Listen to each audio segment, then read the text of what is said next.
دەستگای مخابراتی ئەفغانستان دەڵێ مەلا مەنسوور لە هێرشێکی ئاسمانیدا لە ناو پاکستان و لە نزیک سنووری ئەفغانستانەوە کوژراوە. وەزیری دەرەوەی وڵاتە یەکگرتووەکانی ئەمریکا پشڕاستی دەکاتەوە هێرشە ئاسمانیەکەی ڕۆژی شەممە مەلا محەممەد مەنسووری کردوێتە ئامانج لە ناوچە سنووریەکەی نێوان ئەفغانستان و پاکستان.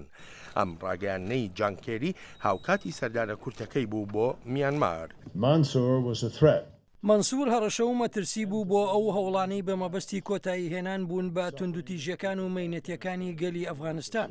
مەنسوور دژی و توێژەکانی ئاشتی بوو. ئەم هێرشە ئاسمانیەش پەیامێکی ڕوون و ئاشکرا دەنێرێت بۆ جیهان کە ئەمریکا بەردەوام دەبێت لە پشتیوانیکردنی ئەفغانستان. وەزیری دەرەوەی وڵاتە یەکگرتووەکانی ئەمریکا هاوکاتی سەردانەکەی بۆ میانمار لەگەڵ وەزیری دەرەوەی وڵاتەکەدا کۆبووەوە و هەروەهاش لەگەڵ ئاون سان سووکی ڕێبەری دیفاکتۆی میانمار و سەرکردەی لەشکری وڵاتەکەشدا کۆبووتەوە. لە ناوبردنی مەلا مەنسوور گورزێکی بەهێزە لە تالیبانەکان بە تایبەتیش کە بەردەوام لە ململانێدا بووە بەهۆی جیاوازیە ناوخۆییەکانەوە کە لە مانگی حوتی ساڵی 2015ەوە دەستی پێکردووە لە ناو تالیبانەکاندا، واتە پاش ڕاگەیاندنی ئەوەی مەلا عومەر دامەزرێنەری تالیبانەکان 2 ساڵە مردووە.